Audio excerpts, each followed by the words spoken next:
Señora alcaldesa, señor alcalde de Fuentes, señor vicerrector de Estudiantes y Cultura Universidad de Córdoba, autoridades, amigos y amigas, buenas tardes. Yo, para no perder más tiempo, no voy a esperar aquí al compañero Manuel Pérez Lozano y voy a ir comentando algunas cosas. Muchas gracias. En primer lugar, dar las gracias por la confianza que se ha depositado en mí para coordinar estas 16ª jornadas de Historia Cardenal Portocarrero, y no hay una manera mejor de hacerlo, el empezar esto, que hacerlo precisamente con mi compañero, el profesor Manuel Pérez Lozano. Creo que si vuelvo a presentar y a hablar de los méritos del profesor Manuel Pérez Lozano, probablemente se le borre la cara ya o le borramos el nombre, porque lo conocen ustedes sobradamente y la estamos casi explotando entre la guía, la presentación, mañana el libro, etcétera, etcétera. Podría decir de él pues, que es profesor, un magnífico profesor titular de Historia Moderna de la Universidad de Córdoba, pero no me voy a centrar en eso. Catedrático, perdón. ¿Qué he dicho? Moderna. Bueno, todo es historia moderna, lo demás es periodismo, en fin, los modernistas somos así, dictatoriales. Historia del arte, efectivamente. De hecho, pues bueno, todas sus investigaciones sobre patrimonio andaluz en su faceta artística, en su faceta arquitectónica y en especial sobre Palma del Río, en lo que es un especialista, lo demuestran, ¿no? Tampoco voy a hablar de eso, porque sería alargarme. Podría hablar también de su naturaleza fontaniega, de su origen fontaniego, que es lo que justifica también en gran medida el hecho de que sea embajador del año Florindo, además de su condición de especialista máximo en la materia, y tampoco quiero hablar de eso. Y sin embargo sí que quiero hablarles de algo, y es que además de su enorme talla intelectual, el profesor Manuel Pérez Lozano es una delicia de persona. Es decir, es un magnífico compañero. Sus alumnos pueden decir de él verdaderas maravillas, porque es un magnífico profesor también, y la investigación no le va a la zaga. Él nos va a presentar la ponencia hoy inaugural Palma del Río y los maestros de obras Ruiz Florindo. Y a mí, antes de pasarle la palabra, solamente me cabe darle las gracias y antes de nada comentar una pequeña errata del programa. Evidentemente, el premio que inauguramos este año a la comunicación, el premio Cardenal Portocarrero a la comunicación, cualquiera podrá haberlo deducido por motivos lógicos, se trata de una errata el que aparezca en la jornada de hoy. Se dará tras la reunión del comité científico mañana, después de la lectura de las comunicaciones. Sin más, muchísimas gracias, no te robo más tiempo, Manuel, y diviértenos. De acuerdo. Pues muchísimas gracias. La verdad que estoy bastante abrumado de todas estas felicitaciones, y yo, lógicamente, pues lo que tengo que hacer ahora es devolver la pelota y agradecer a todos el que, en primer lugar, pues empezando por la organización de la jornada, pues a Antonio José Díaz Rodríguez, pues que me haya propuesto hablar en este año Florindo, y agradecer a toda la Corporación Municipal de Palma del Río el que siga organizando estas jornadas que tanto están aportando al conocimiento de la historia de Palma, especialmente a su alcaldesa Esperanza Caro, porque yo siempre, cuando hablo en el máster de patrimonio, suelo poner el ejemplo de cómo Palma del Río sabe buscar fondos FEDER y sabe gestionar bien su patrimonio, que pocos pueblos, al menos en la provincia de Córdoba, es que estoy poco entrenado en tanto. Pocos pueblos en la provincia de Córdoba gestionan también su patrimonio y lo tienen también conservado, ¿no? Y en ese sentido, pues también Reyes Lopera es una pieza fundamental en todo esto, y además no dejaré de agradecerle cómo me fustigó para que terminara el libro, porque si no el problema que tenemos cuando te pones a investigar es que sabes que no lo sabes todo y quieres saber más, ¿no? Y te da miedo cerrar las cosas. De hecho, yo estoy pensando escribir otro libro para completar algunas cosas que han ido apareciendo y de ellas algunas comentaremos ahora a continuación. Y para mí es una gran felicidad pues poder también hablarles a las autoridades de mi pueblo, porque gracias al Año Florindo creo que por primera vez voy a dar una conferencia en mi pueblo. Y entonces no sé, estoy muy preocupado porque claro, es una cuestión un poco que va también con los genes, ¿no? Y por eso también me quiero acordar de mi familia, especialmente de mis hermanos Fernando y Carlos, que incluso algunas cosas que no voy a poner aquí porque todavía son objeto de investigación, pero que me han mostrado algunos aspectos de los Ruiz Florindo que desconocía, ¿no?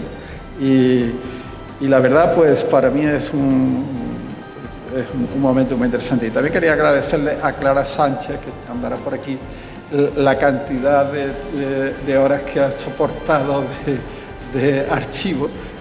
No es lo mismo ir a un archivo solo que ir acompañado, y entonces las horas de archivo pues se pasan mucho mejor.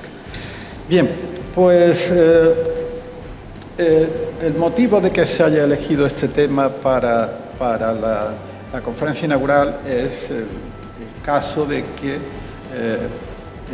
Alonso Ruiz Florindo pues nació hace 300 años, se va a cumplir el día 27, va a ser la fecha del bautismo, y creo que un par de días antes pues fue la fecha de su nacimiento, o sea que estamos casi en la semana del tricentenario. Y Alonso Ruiz Florindo nació en Fuentes y luego tuvo no solamente una relación porque su abuelo era de Palma del Río, sino que Alonso tuvo una relación interesante y prolongada con Palma del Río, porque, por lo que estamos averiguando, la familia de los Ruiz Florindo tiene raíces palmeñas y tenían propiedades y tenían huertas y tenían casas en Palma del Río, y probablemente lo que estamos averiguando si son las propiedades heredadas de otros Ruiz que empiezan su trayectoria en Palma del Río en el siglo XVI. Así que les voy a contar una historia de 3 siglos, XVI, XVII y XVIII. Y he de reconocer que tenemos muchos huecos todavía en el siglo XVII, porque los archivos no suelen ser muy agradecidos y no te ponen el documento delante, sino que a veces cuesta y hay que tener cierta suerte. Yo quería introducir la cuestión también aclarando algunos términos, porque incluso en mi pueblo se suele hablar de los alarifes Ruiz Florindo. Ser alarife es lo que pudiéramos decir un cargo administrativo, es un encargo municipal. Y ser alarife no es el máximo honor que podían tener estos maestros de obras, que es como se suelen llamar en algunos contratos que hemos encontrado, porque el término maestro de obra era equivalente al de arquitecto. Y ellos se mueven muy bien con este término, y ya cuando la academia en el siglo XVIII empieza a imponer el término arquitecto, es cuando los Ruiz Florindo pues, empiezan a utilizar el término arquitecto.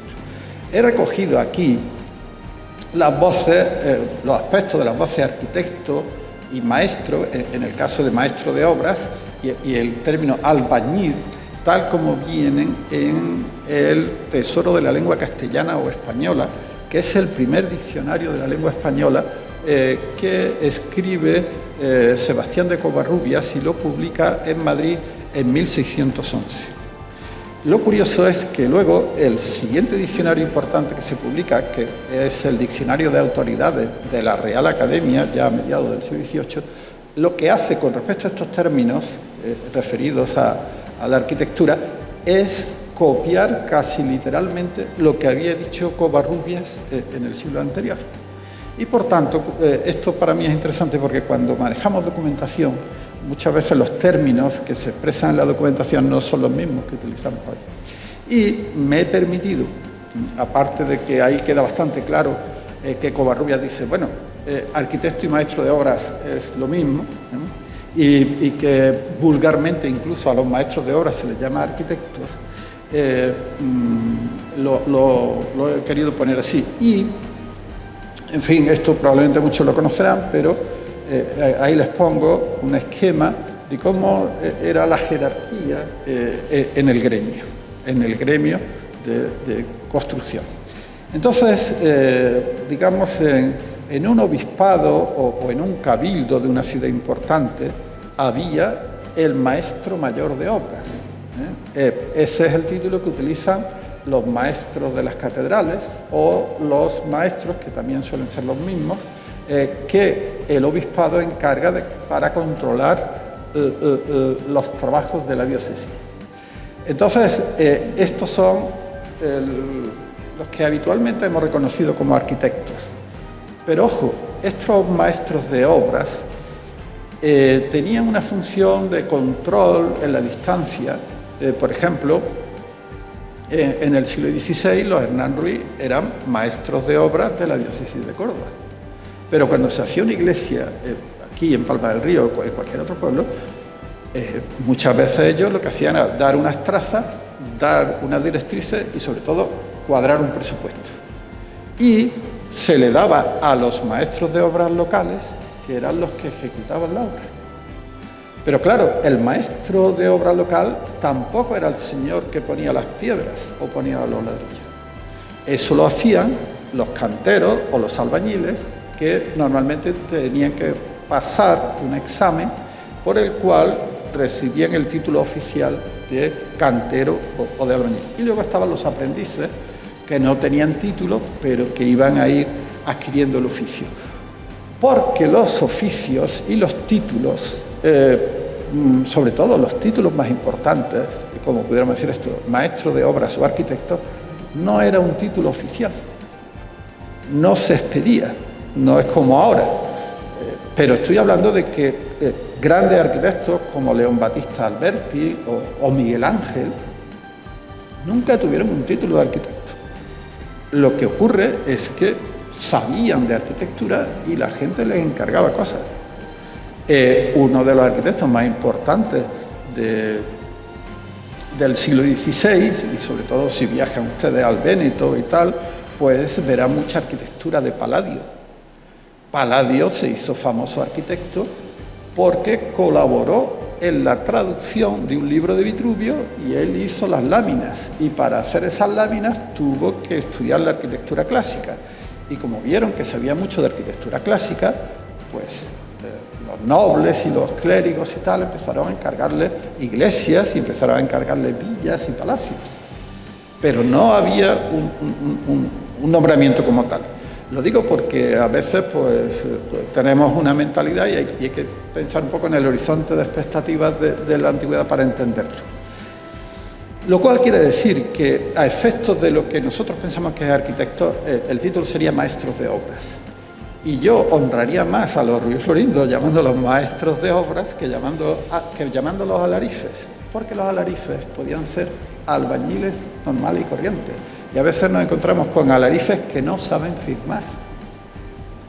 Porque el alarife, basta que sea un albañil apañado, digamos, ya puede hacer de alarife. Depende un poco la circunstancia. Estos alarifes, estos oficiales, eran examinados normalmente por los alarifes y había oficiales de obra prima o limpia y había oficiales de obra tosca o gruesa. Y esto es importante porque en cualquier construcción se utilizaban los dos tipos de obra. La obra prima era la obra de los remates, de lo más visible, y la obra gruesa pues era hacer los tabiques, hacer los muros, poner los suelos, y luego llegaba el que construía el arquito o el que hacía el frontispicio, que era la obra prima. Bien, pues esto lo quería aclarar porque, hombre, no es que esté mal usar el término alarifes, pero que los alarifes a veces estaba uno un año de alarife y luego se iba a otro, y ya cuando llegaba a cierto nivel no te interesaba ser alarife, porque lo importante era ser maestro de obras y tener encargos importantes. Cuando hablamos de, por ejemplo, el caso de Juan Ruiz Florindo, pues según los estudios de Francis González, parece que no sabía firmar, pero era un habilidoso albañil y podía ser alarife. En cambio, Alonso sí fue ya un verdadero maestro de obra, arquitecto, que él incluso empieza a utilizar el término arquitecto en un momento de su vida. Bueno, aunque en la exposición pueden ver una especie de árbol genealógico de los Ruiz Florindo, yo he hecho un árbol genealógico un poco más complicado para exponer también la línea en la que estamos investigando, donde vemos que hay una conexión entre los Hernán Ruiz y los Ruiz Florindo. Esperamos que esa conexión no solamente sea una conexión de transmisión de técnicas constructivas y de transmisión de conocimientos artísticos, sino que también, y parece que la documentación nos va por ahí, hay una serie de relaciones familiares que podemos hablar de que esa saga que aparece en Fuente de Andalucía tenía unos precedentes en Palma, y que esos precedentes llevaban a conectar con nada más y nada menos que con los importantes maestros de obras de la Catedral de Córdoba, como fueron los Hernán Ruiz, especialmente el llamado Hernán Ruiz el Viejo y Hernán Ruiz el Mozo. Bien, ahí he puesto una flecha que está en rojo, que es la flecha que hay que resolver, que hay que rellenar, pero si mañana pues asisten a la presentación del libro o si lo quieren leer, porque yo he venido a hablar de mi libro, como diría Umbral, pues entonces ahí se puede aclarar cómo es la arquitectura de Palma, fundamentalmente en el siglo XVI, cómo se produce este edificio, que es un edificio señero, pero a la vez que se está produciendo este edificio se están produciendo otros que están todos dirigidos por un alarife que llega a Palma precisamente porque consigue el cargo de alarife, y en el siglo XVI, curiosamente, está de alarife desde 1529 hasta 1546, que deja el cargo de alarife porque se va a trabajar con Hernán Ruiz y está trabajando para el obispo Leopoldo de Austria, o está haciendo trabajos para el duque de Arcos, o está haciendo otros trabajos de otro nivel, comportándose ya como un maestro de obras. Pero nos hemos sorprendido porque estábamos buscando documentación sobre otras cosas, especialmente sobre los primitivos retablos de la iglesia de Palma del Río, y nos hemos encontrado que a partir de 1563, Juan Ruiz Albañil, que había estado interviniendo en todas estas obras, como el precioso claustro de Santa Clara, pues resulta que vuelve a aparecer en la documentación como vecino de Palma, aunque ya no se dedica a la construcción, pero sí a la gestión de su patrimonio, a su huerta en el Pago de la Alameda, a alquilar casas que tiene en la calle Nueva en Palma, y a hacer una serie de operaciones. Incluso una muy curiosa es que le vende una propiedad a su yerno, y el yerno le pone una demanda porque le ha vendido una propiedad que estaba cargada con unos censos y tributos que no le había dicho nada, y claro, y el señor que iba a cobrar el censo y los tributos va y se lo cobra a él. Y entonces pues, tiene que ponerle una demanda para que Juan Ruiz resuelva el tema, y parece que lo resuelve, porque debía ser un hombre económicamente bien situado, puesto que fue un hombre muy activo. Bueno, no me voy a meter porque tengo un problema de tiempo, y ustedes también, porque vamos muy retrasados, y les quiero enseñar muchas cosas. Bien, ¿qué va a distinguir a los Ruiz Florindo? Pues fundamentalmente son unos maestros de obra, grandes especialistas en el ladrillo. Y se utiliza el término ladrillo vitolado o avitolado para hablar de sus obras. El ladrillo avitolado es cuando, porque quieres imitar elementos arquitectónicos en piedra. Claro, el ladrillo tiene un problema, que es que vas poniendo ladrillo con la argamasa, y la argamasa es poco estética. Entonces, el ladrillo avitolado es cuando pegas tanto los ladrillos que no le notas la argamasa. Y en principio la técnica del avitolado es que hundes la argamasa horizontal, la vertical no la ves casi, y hundes la horizontal para crear unas líneas en el muro. Pero también se llama avitolado cuando está tan unido el ladrillo en lo horizontal y en lo vertical que parece que no tiene argamasa. Y eso lo vemos aquí. La única fotografía que no es de los Ruiz Florindo es la del avitolado, que es de la pared de la iglesia de... Ahí se me ha ido el nombre. Bueno, la iglesia de donde sale el Señor de Pasión, ¿cómo se llama? En Sevilla. Bueno, El Salvador, gracias. Pues de la iglesia del Salvador, se me había ido la palabrita. Y los otros sí son de los Ruiz Florindo, el ladrillo tallado. Esto es un detalle del Palacio de Almenara Alta, o el aplantillado, que también está en el Palacio de Almenara Alta. El trabajo en estos tipos de ladrillos tiene una cierta tradición.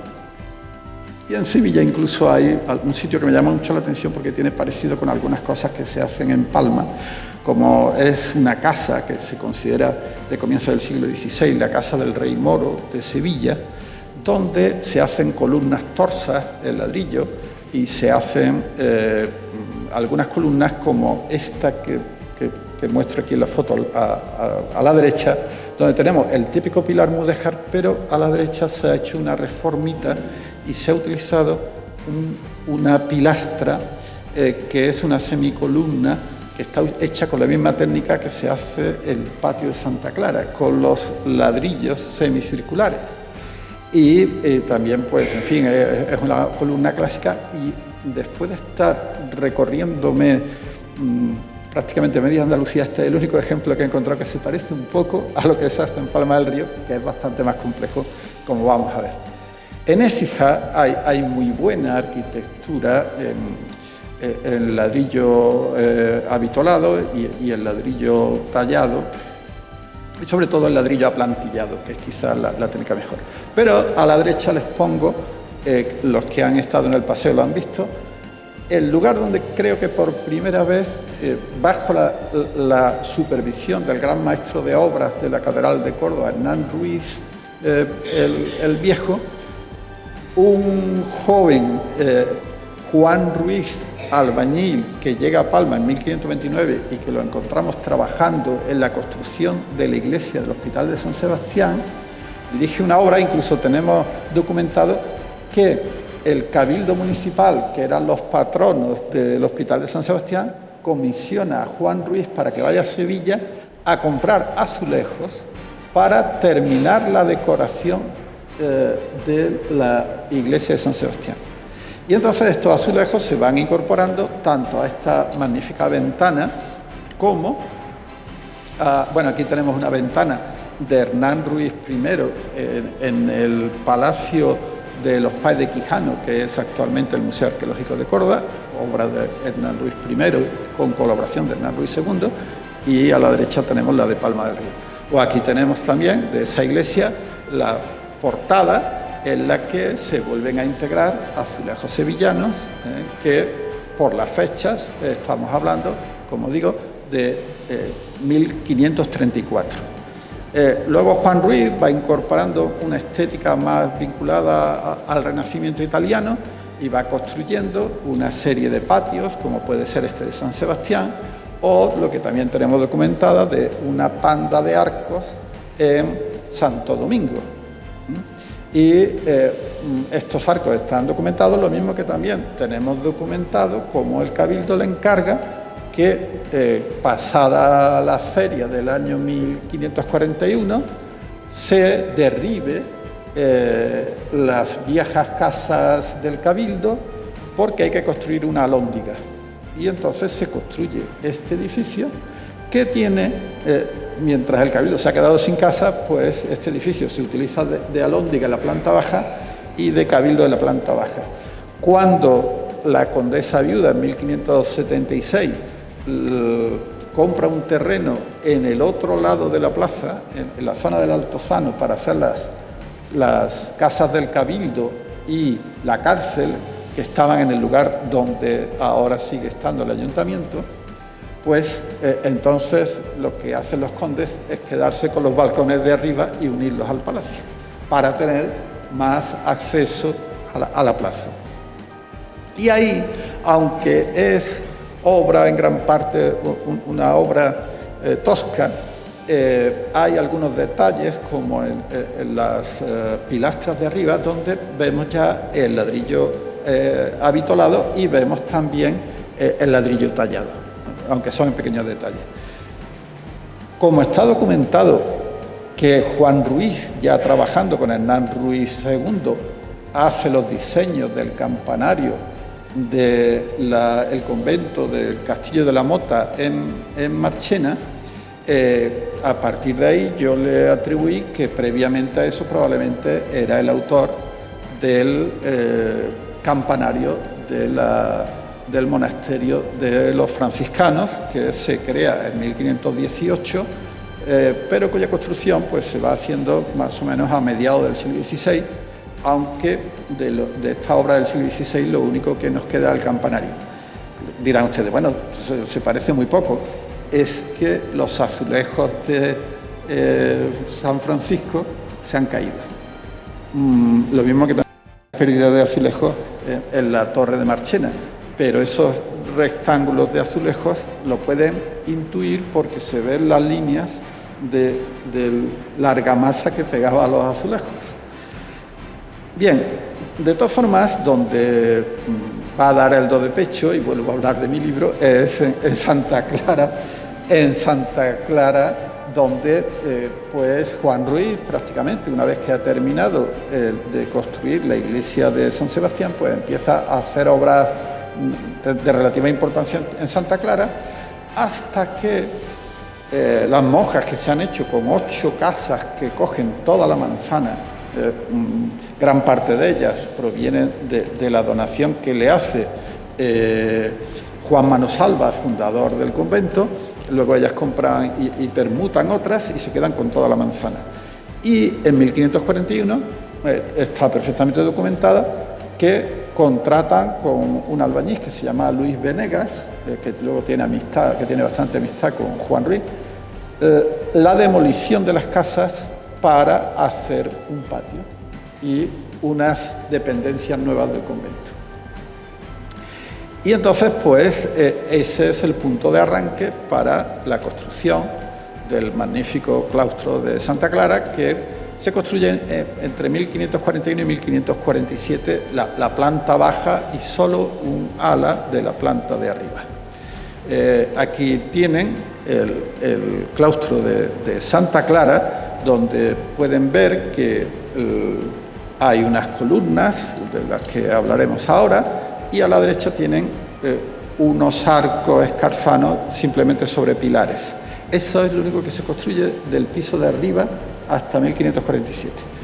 Pero como ha muerto el padre de este Juan Ruiz, que era hermano de Hernán Ruiz I, el padre le deja a Juan Ruiz albañil, que está en Palma, le deja una serie de dineros, le deja ropa, en fin, lo típico, y entre otras cosas le entrega, dice que se le entregue todos sus instrumentales de cantero y de constructor.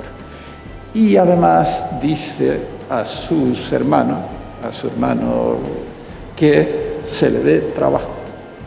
Y entonces en 1546 se marcha a Córdoba porque va a trabajar para Leopoldo de Austria, que lo cita en su testamento dándole 500 ducados por haber sido un fiel criado, y que hace algunas obras para el obispado.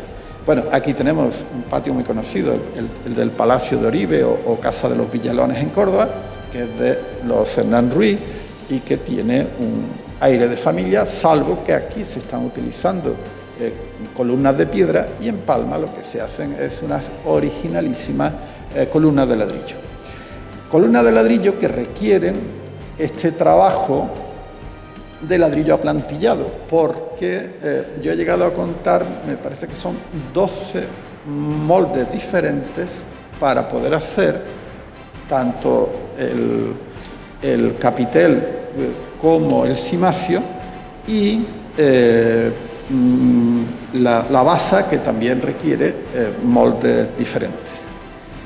Ahora, lo que quería Juan Ruiz era hacer un proyecto, digamos, renacentista de una arquitectura totalmente en la línea del Renacimiento italiano, pero en ladrillo.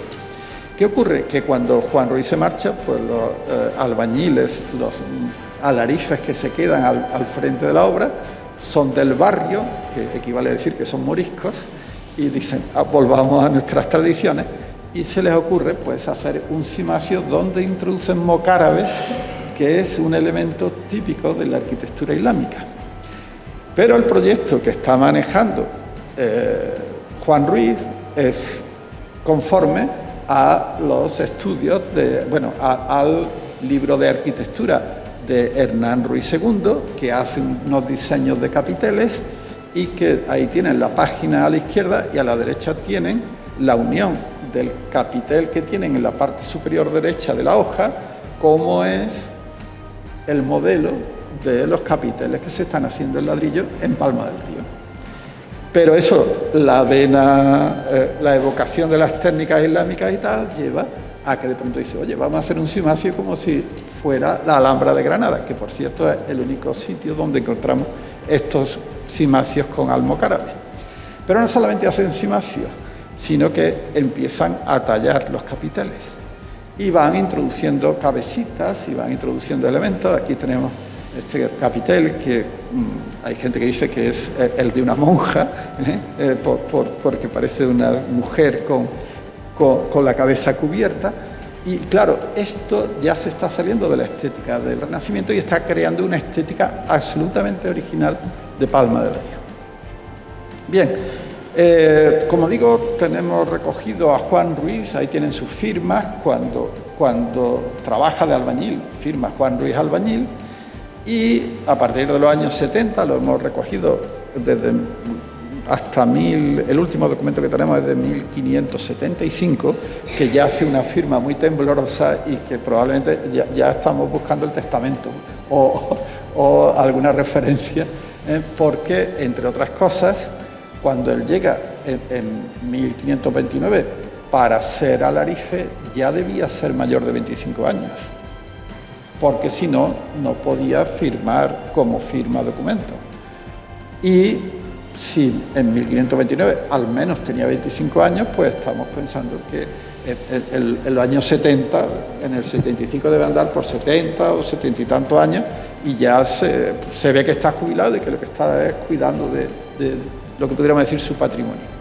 Bien, el convento se sigue construyendo y las monjas tienen una buena racha a comienzos del siglo XVI, porque la condesa de Palma le paga la ingente deuda que tienen de censos que los condes no han pagado por el ingreso de miembros de su familia en el convento, y con motivo de esa llegada de ingresos, en 1604 más o menos completan el claustro menos un lado, y prácticamente podemos decir que separan las obras de Santa Clara. Pero Santa Clara ha sido una importante escuela para formar a albañiles en el ladrillo aplantillado, es decir, hecho según modelos, y en el ladrillo avitolado. Y ahora pegamos un salto porque el ladrillo avitolado nos vuelve a aparecer en la construcción de San Francisco. La iglesia de San Francisco, el convento masculino de franciscanos se funda en 1518. Probablemente no tenía mucho dinero o no tuvieron las ayudas que esperaban, porque el convento debía tener una arquitectura bastante frágil, tan frágil que a finales del siglo XVI se les viene abajo. Y está el convento en un estado semi-ruinoso hasta que Fray Juan de Palma, que era de Palma como su propio nombre indica, pues adquiere cierta notoriedad como confesor de una infanta que se ha convertido a monja y que muere en olor de santidad, y entonces Fray Juan de Palma decide escribir un libro sobre la infanta y su santidad. Y el libro, ojalá el mío tuviera ese recorrido, pues el libro de Fray Juan de Palma pues es un éxito, y todo lo que recauda Fray Juan de Palma decide invertirlo en la reconstrucción del monasterio franciscano de su pueblo. El libro se publica en 1639 y hacia 1640 empieza la reconstrucción del convento de Palma. Y a finales de siglo se hace la portada de San Francisco, que es de ladrillo avitelado. Y también en San Francisco hay algunos paralelismos que podemos hacer con las marroquíes de Écija, que también tienen una portada de ladrillo avitelado, aunque el cuerpo de arriba se termina en el 18. Y por supuesto, aunque ya es anticipar cosas, pero aquí hay algunos elementos de ladrillo avitelado que luego más desarrollados van a aparecer en Fuentes. Porque ¿dónde se forma como albañil Cristóbal Ruiz Florindo antes de irse a Fuentes? En las construcciones que se estaban haciendo en Palma. Y lo que se estaba haciendo en ese momento pues va en esa línea, y aunque parezca un ejemplo muy forzado, ya veremos cómo hay unas estrechas relaciones. Esta tarde en el paseo decía que estas hojas con una flor en el centro que aparecen en las enjutas las podemos volver a encontrar en el patio de Almenara Alta en Écija.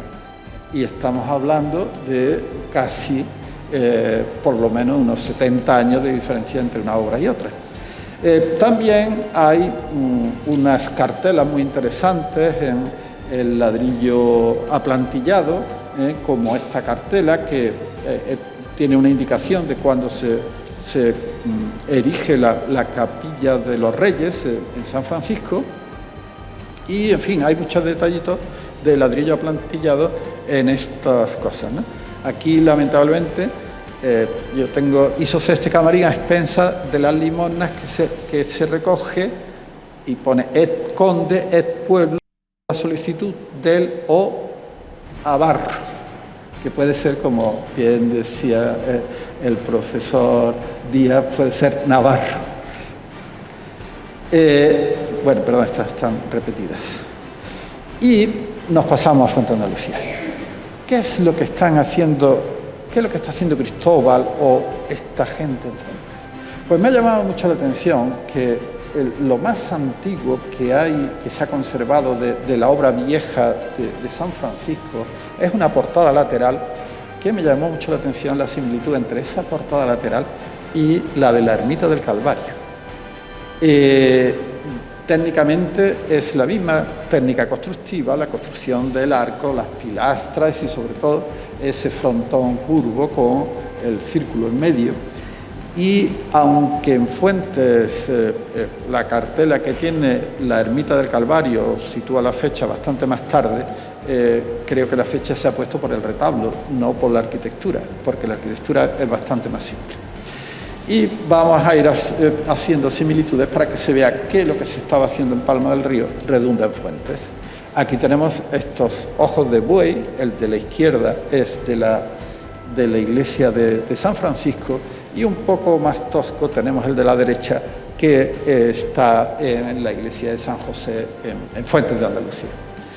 Y lo mismo pues aparecerá este tipo de molduras, este tratamiento del ladrillo con una curva en S, eso es lo que se llama una gola, aparecerá, por ejemplo, en el fuste del campanario de la Misericordia en el Aral.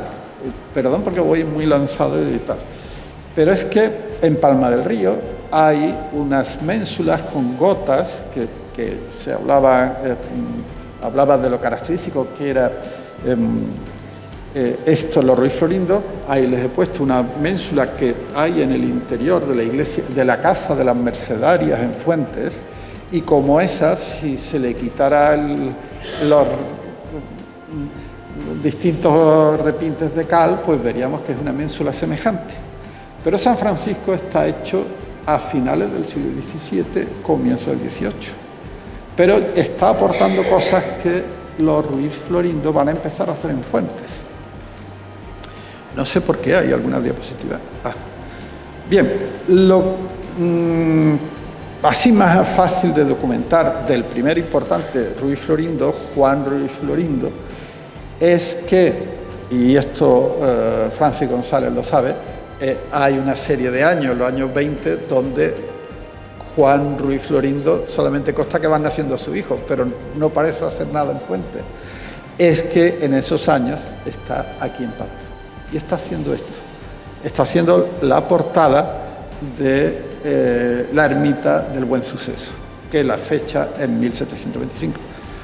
¿A qué se parece la portada del Buen Suceso? Pues a la ermita de la Aurora de Fuentes de Andalucía, donde también la fecha se ha puesto por los retablos, pero es una arquitectura muy básica, muy obvia de los Ruiz Florindo. Y si queremos comprender de dónde viene la ermita del Buen Suceso, pues podemos ver la portada de las Mercedarias, una portada muy simple, pero donde aparecen las características estípicas de los Ruiz Florindo, y que me llama la atención que no lo hayáis considerado como algo relacionado con Ruiz Florindo en Fuentes, porque cuando me puse a ver esto fue mi hermano el que me dijo, pues si te interesa este tipo de cosas raras, pues en las Mercedarias hay una puerta así. Y claro, ¿qué es el Buen Suceso? Pues un mix entre la ermita de la Aurora, que como ven ustedes tiene un tejarón muy simple y unos pináculos muy simples, pináculos que también aparecen en esto, y las estípites que empiezan a aparecer y que se van complicando, aparecen en las Mercedarias y que luego se utilizan aquí. Aquí tenemos las fechas que da para la ermita de la Aurora para la ermita del Buen Suceso, y nos llama mucho la atención el arco trilobulado. ¿De dónde proviene el arco trilobulado? Pues los primeros arcos trilobulados en España lo hicieron unos señores que nos sonarán muchísimo. El arte califal. Luego, el arte mudéjar lo fue reutilizando, aparece también incorporado al arte gótico, al arte medieval. Y, por ejemplo, esto es de Medina Sidonia, un altarcito de Medina Sidonia, que creo que tiene origen medieval en la muralla, con el arco trilobulado, pero desaparece cuando se impone la estética venida de Italia, que es de donde viene el Renacimiento, porque en España había poco que renacer porque había pocos restos que ver. El Renacimiento es meramente italiano, ¿no? Pero cuando se adoptan las fórmulas italianas, esta estética, estos arcos trilobulados casi desaparecen. Pero tenían su presencia en la estética de lo mudéjar. Bueno, otra casa que además hemos visto en el paseo es lo que fue la portada del hospital del Cuerpo de Cristo o Cuerpo de Dios, que se trata de las dos maneras. No creo que esto, por la fecha del 725, sea Juan Ruiz Florindo, pero es alguien que está trabajando con Juan Ruiz Florindo, que está siguiendo la estética de Juan Ruiz Florindo. Porque es una obra un tanto simple, como tampoco creo que sea de Juan Ruiz Florindo, pero va en esa estética. Lo que pienso, y Manuel Muñoz Rojo me corregirá, pero hemos estado hablando a propósito de esto, de que la famosa capilla de la Cofradía de la Veracruz, sobre todo por esta cruz que corona toda la composición del cuerpo superior, pudiera haber sido esta, y que está hecho en esta estética. No creo que sea de los Ruiz Florindo, pero está en ese movimiento de la época. Y una gran obra en Palma del Río es la portada de la parroquia de la Asunción. La portada de la parroquia de la Asunción está fechada, no sé si lo leerán bien porque me ha cogido ahí la sombra, pero está fechada en 1725. En ese momento es el arquitecto del obispado, el maestro de la obra del obispado se llama Juan Antonio Camacho, Camacho Saavedra. Y Juan Antonio Camacho Saavedra es el arquitecto de nuestra querida facultad. El Hospital de Agudos, ahora es una facultad de obtusos, pero en su momento fue el Hospital de Agudos. Bien, pues, perdón por el chiste. Entonces, claro, ¿qué pasa? Pues que se encuentra con que el maestro de obra del Obispado de Córdoba es un hombre que es básicamente un ingeniero y hace cosas muy rigurosas de estilo, pero hace cosas muy interesantes. Es el autor del famoso puente del Tajo de Ronda y trabaja para el duque de Medinaceli y hace el palacio del duque de Medinaceli en Montilla, que también es un edificio muy austero, casi se parece un poco al Ayuntamiento de Fuentes, ¿no? Aunque es anterior en el tiempo. Entonces, claro, le pone unas restricciones a Juan Ruiz Florindo, no me mete usted estípites, métame algo más clásico, y Juan Ruiz Florindo hace estas dos columnas torsas, que de lo que hacen los Ruiz Florindo solo lo he encontrado en Palma del Río. En ningún edificio de los Ruiz Florindo he visto columnas torsas de ladrillo como estas dos que flanquean la puerta principal de esto. El resto es Ruiz Florindo. El resto, los pináculos, las volutas, los dentellones, todo eso lo encontramos en la obra de Ruiz Florindo. Bueno, aquí está lo que he estado mencionando antes, perdón que voy muy rápido. Todo esto son muy características de las obras de los Ruiz Florindo. Aparece aquí un detalle, aunque no se ve muy bien en la foto, que es que la cornisa tiene unas volutas, como si fueran triglifos, unas volutas que se van repartiendo en la columna. Eso lo va a usar muchísimo.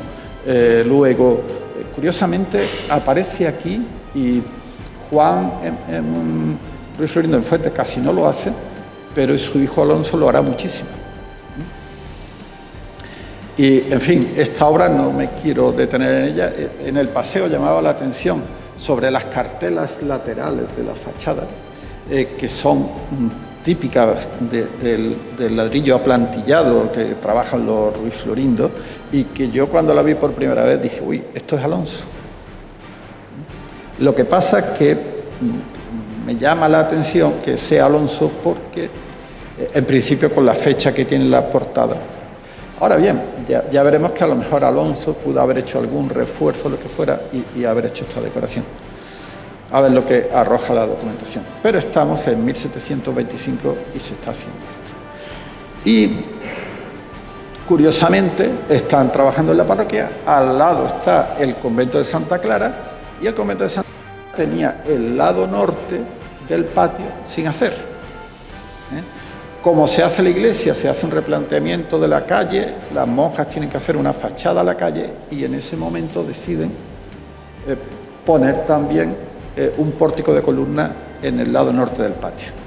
Y entonces llaman a los Ruiz Florindo, que no solamente van a hacer eso, sino que también aquí yo creo que es básicamente Juan, aunque muy estricto, y las monjas tienen un pleito con la parroquia porque la parroquia no quiere que se haga una torre, porque dice, nosotros tenemos la torre a medio hacer y ahora vienen las monjas y nos hacen una torre entera y quedamos en ridículo los párrocos. Le ponen un pleito que llega a la Audiencia de Granada. Hasta que las monjas dicen, bueno, tranquilos, no vamos a hacer torre, vamos a hacer una espadaña solamente pegada a la pared del convento. Y probablemente negocian esto y hacen un acuerdo de concordia en 1732, y las monjas hacen su torre. Curiosamente, una cosa que hemos observado, hemos estado midiendo las torres de los Ruiz Florindo en distintos pueblos, y las torres tienen siempre de lado, las que tienen base cuadrada, siempre tienen 4 varas de lado. Como las varas se medían con las manos y tal, no tienen una medida exacta, pero oscilan entre 3,42 metros y 3,46 metros aproximadamente. Y todas las torres que hemos estado viendo, que tienen aire de familia de los Ruiz Florindo, tienen esa característica, menos la torre de Palma, la de la parroquia, que creemos que tiene 7 varas porque la hemos medido por fotografías, ¿no? Bien, pues en la torre de la parroquia hay una serie de ventanales, especialmente el que están viendo arriba, se parece mucho en el planteamiento al que se hace para colocar el azulejo de Santa Clara en la Torre de Santa Clara, que lleva la fecha de 1632. Y por tanto pensamos que en esa época Juan Ruiz Florindo no solamente ha hecho la portada, sino que ha comenzado a construir la torre de la iglesia. Aquí podemos ver esas ventanas introduciendo azulejos, azulejos que, si se fijan, tienen cierto colorido y cierto parecido con el del tímpano superior de la espadaña del convento. Perdón, porque tengo que ir muy deprisa. Y le encargan pues que haga la panda de arcos con columnas torsas semejantes a las pilastras que hemos visto en la portada para cerrar el convento. En fin, voy muy rápido. Este es el engarce entre la obra anterior y la nueva, y aquí les pongo una ménsula del Palacio de Almenara Alta en Écija y la ménsula que hay en el piso de arriba de la galería para soportar los arcos escarzanos de las esquinas del claustro. Todo eso se puede fechar en 1733 porque hay un ladrillo en la galería nueva, ponen un ladrillo con la fecha de 1733. Pero no acaba ahí la intervención. Desde que esta iglesia se hizo, y lo malo es que estoy debajo, la cúpula daba problemas y tenían que repararla cada cierto tiempo. Y aquí tienen cómo estaba la cúpula pues, por los años 60, y como este arco es el famoso arco trilobulado de los Ruiz Florindo, que es la solución, que se me ha olvidado incorporar una diapositiva. Pero si van ustedes a la iglesia parroquial de la Luisiana, verán que el arco, con un poquito más de recargamiento, el arco toral que da paso al presbiterio es muy semejante a este, solamente que decorado con unas volutas. Cuando se ven las ventanas de la torre, dice Juan Ruiz Florindo. Cualquiera que conozca la arquitectura de Fuentes ve que esto es Juan Ruiz Florindo, que cuando se va de Palma empieza trabajando en San Francisco, y si observamos en la parte inferior, el cuerpo inferior de San Francisco, pues tenemos una versión mejorada de la portada de San Francisco de Palma, y luego esa portada se va completando con una serie de volutas, con una serie de pináculos, y ya la parte de arriba es hecha por su hijo Alonso. O aquí tenemos la magnífica portada, que además se ha conservado casi en su color natural, y ahí tenemos la verdadera calidad de los Ruiz Florindo, porque un problema que a veces tienen los Ruiz Florindo es el excesivo repinte, que claro, la calidad de la talla del ladrillo se pierde cuando las capas de repinte le van quitando calidad, ¿no? Aquí tenemos la famosa calle de la Carrera. Cuando yo era pequeño, esta casa era conocida por la casa de don Cipriano, que era un cura que vivía ahí, con un patio muy característico de los Ruiz Florindo, también con los arcos trilobulados. Bueno, aquí pongo detalle de la casa, voy corriendo. También Juan hace esta casa, que fue, cuando yo era pequeño, era donde estaba Correos, y que se demolió en los años 70, lamentablemente. Y Juan no solamente está trabajando en Fuentes, sino que también va a trabajar al Aral y hace esta portada para el Palacio de los Marqueses de la Peña de los Enamorados. Y entre Juan y su hijo Alonso van haciendo el Palacio de Almenara Alta, que por lo menos la fachada tiene elementos de los dos. No creo que sea de ellos la portada en piedra, que más o menos se adapta y tal, pero incluso si se observa con atención se ve que la portada ha sido sobrepuesta a la obra en ladrillo. Y ya, pues, ya va siendo hora que hablemos de Alonso Ruiz Florindo. Alonso Ruiz Florindo, aquí le pongo firmas, y las firmas, las dos de abajo, son firmas relacionadas con Palma del Río.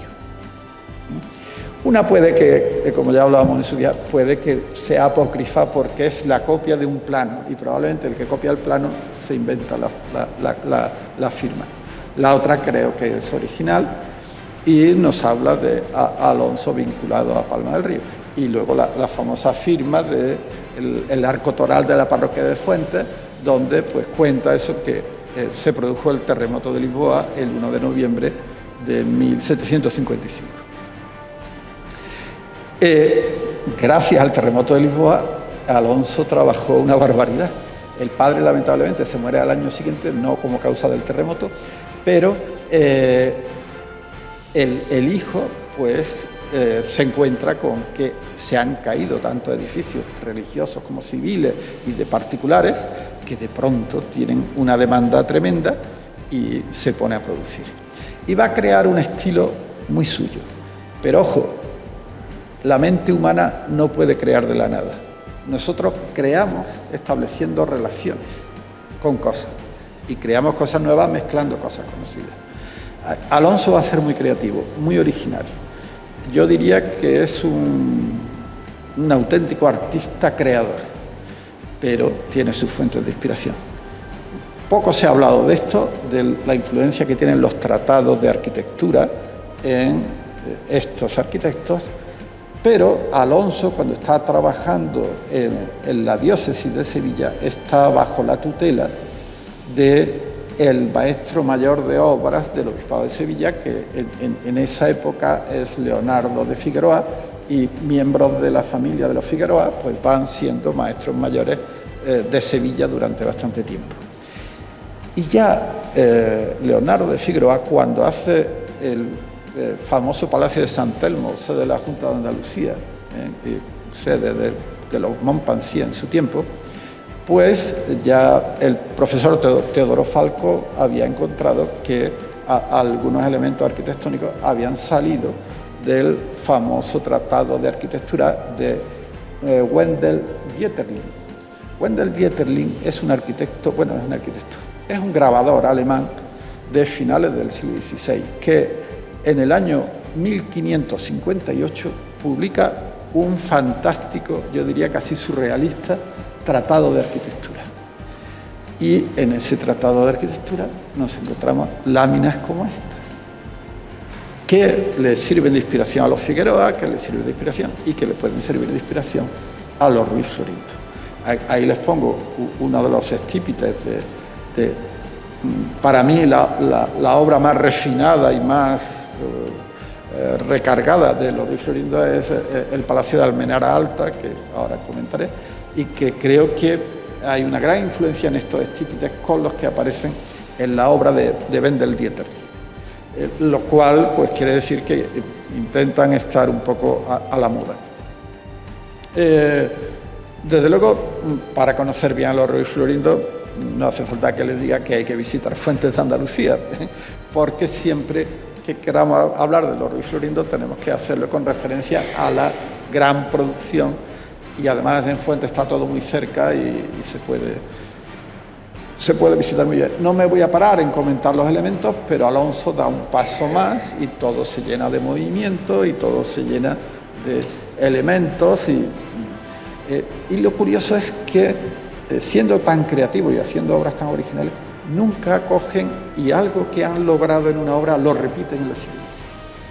La obra es diferente.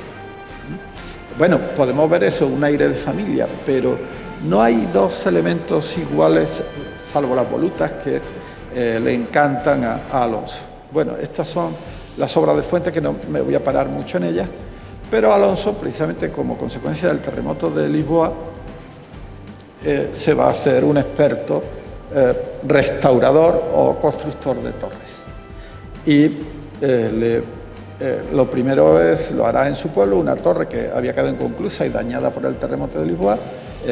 Alonso pues la termina y le coloca todo el remate final, el cuerpo superior es de Alonso, y retoca lo otro.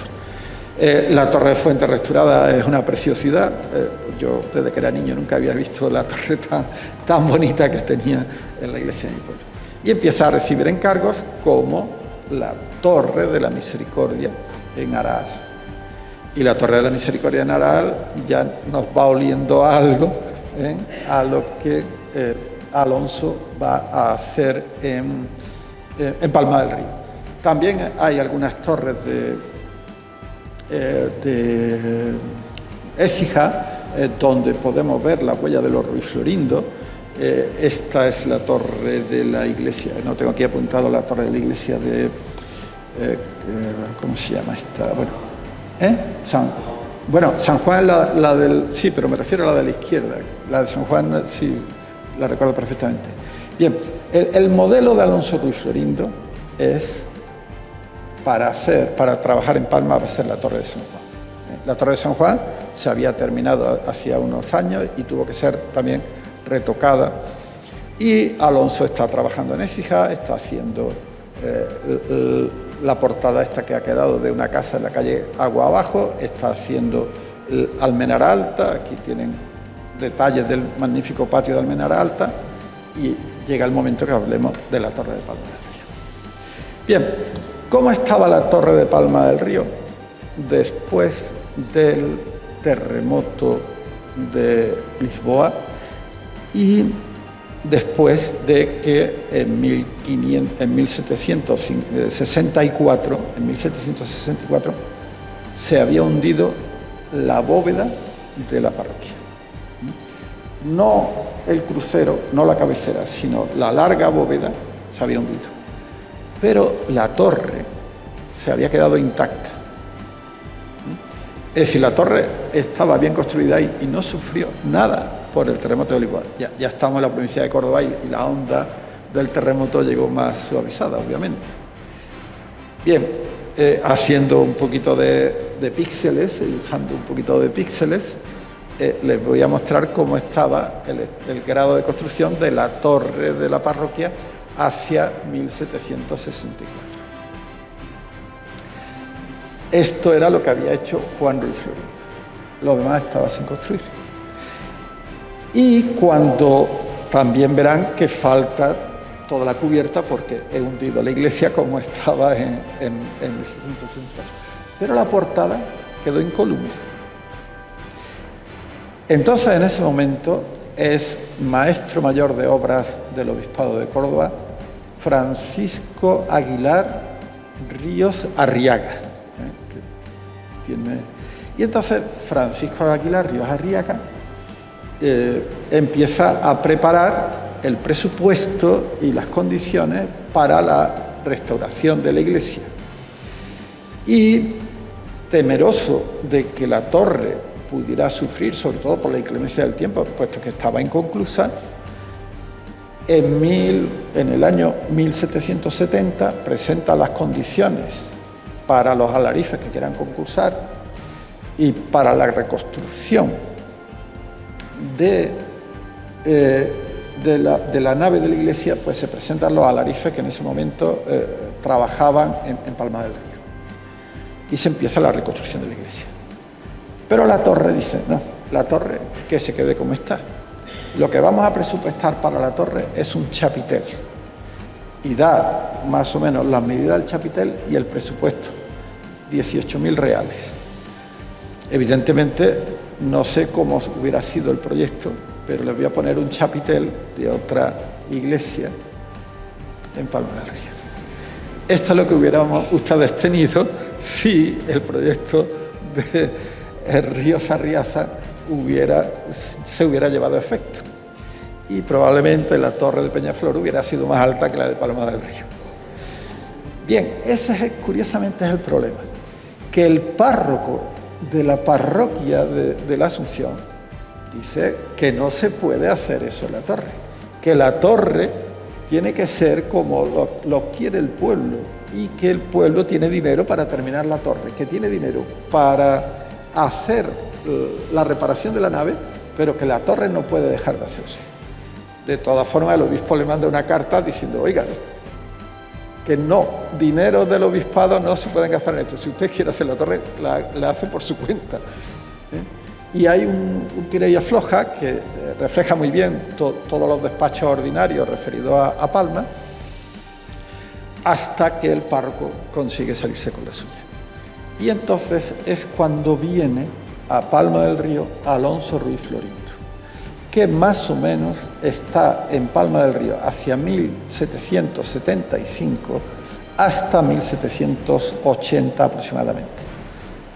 Está aquí Francis, que conoce muy bien las fechas, y tampoco Alonso Ruiz Florindo está documentado en esos años. Pero sí lo podemos documentar en Palma del Río. Bueno, este sería un poco el proceso de la torre hasta su conclusión. Como ven ustedes, la diferencia es notoria. Bien, ¿por qué está Alonso en Palma del Río?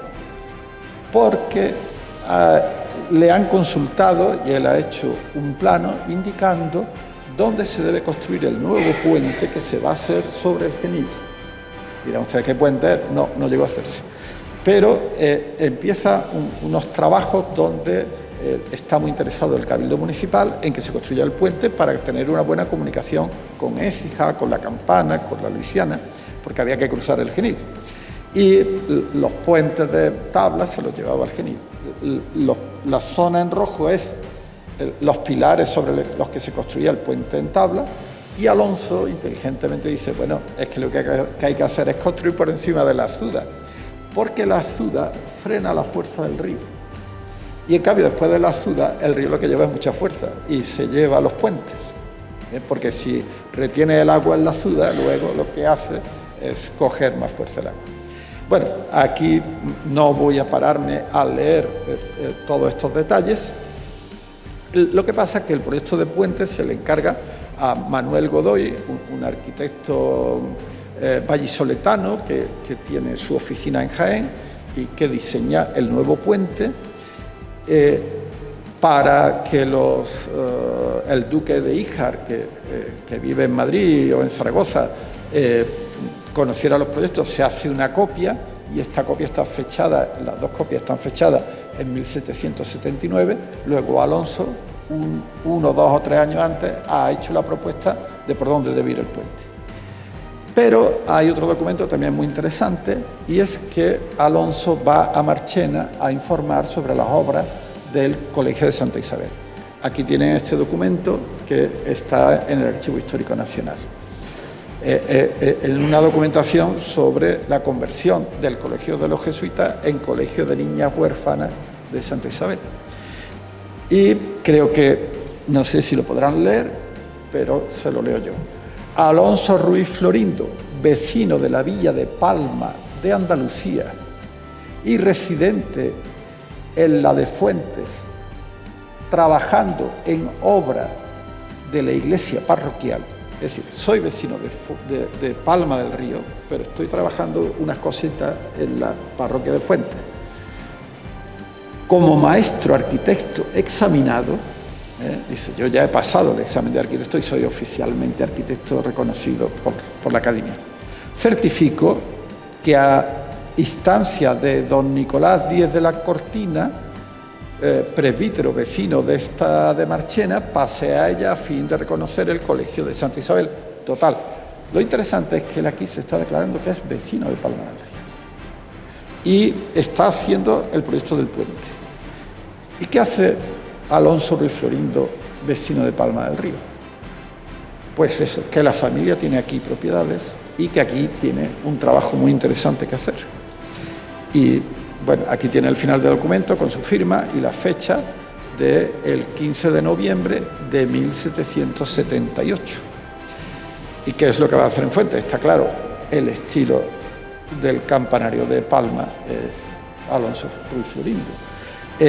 Nos falta encontrar documentación donde veamos que cobra cantidades o que hace operaciones con respecto a la torre, pero van a aparecer. Ya hemos localizado un libro de fábrica en el que el párroco dice, con fecha de 1789, el párroco dice, aquí se recogen todas las obras de la fábrica hasta este año. Lo que pasa es que es tan gordo el volumen que ahora tenemos que, no podemos acceder a él directamente, nos lo tienen que digitalizar y esto tardará un tiempo, pero espero que aparecerá la solución. La torre tiene las características mejoradas, incluso es una torre muy exijana en ese sentido, una torre que le da una gran altura a la torre de la parroquia y que, como decía, pues tiene el precedente de la torre de Alonso el Alzheimer, ¿cómo se llama el pueblo? Aral, gracias, necesito a alguien. Y el modelo, como digo, es la torre de San Juan de Écija, pero Alonso muere en 1786 y la torre se acaba en 1789. ¿Quién termina la torre? Alonso Ruiz Florindo, pero Alonso Ruiz Florindo de Carmona, su hijo. Y en el cuerpo superior de campanas, en el segundo cuerpo, encontramos elementos que son muy característicos de Alonso Ruiz Florindo de Carmona. Voy a decir Alonso de Carmona porque ya no estamos muy familiarizados con los Ruiz Florindo. Que, por ejemplo, hace la portada de la Veracruz, de Aral, y utiliza elementos muy parecidos, o en Fuentes podemos encontrar también elementos muy parecidos. Y quería ir terminando, y aquí les pongo dos fotografías que he conseguido del archivo del inventario del patrimonio andaluz del interior del Palacio de Almenara Alta. Ahí ven los característicos arcos trilobulados de los Ruiz Florindo, pero fíjense en el techo de la escalera que recoge la fotografía que tiene a la derecha. Eso y un techo de mocárabes mudéjar es lo mismo. Estos se han envalentonado y están sacando el mudéjar que llevan dentro. Y están creando un arte que es exclusivo y original de esta zona. Un arte que no puede perderse, que nos va a identificar y que nos va a dar una entidad, y me ha parecido genial que las autoridades de mi pueblo y las entidades culturales de mi pueblo se den cuenta de que esto es una joya y que Palma del Río también participa de esa joya, porque los Ruiz Florindo no solamente es que sean oriundos de aquí, es que siguen viviendo aquí y siguen trabajando aquí. Muchas gracias a todos por su atención y espero que se interesen por el patrimonio. Y perdón por el tiempo.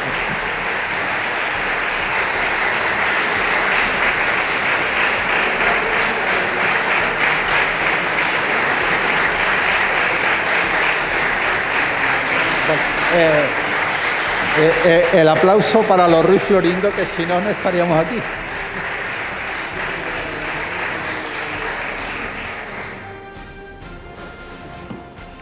¿Hay alguna pregunta? Sí, ¿a qué hora cenamos? Bien. Pues, ¿qué hago? Pues, nos vamos, ¿no?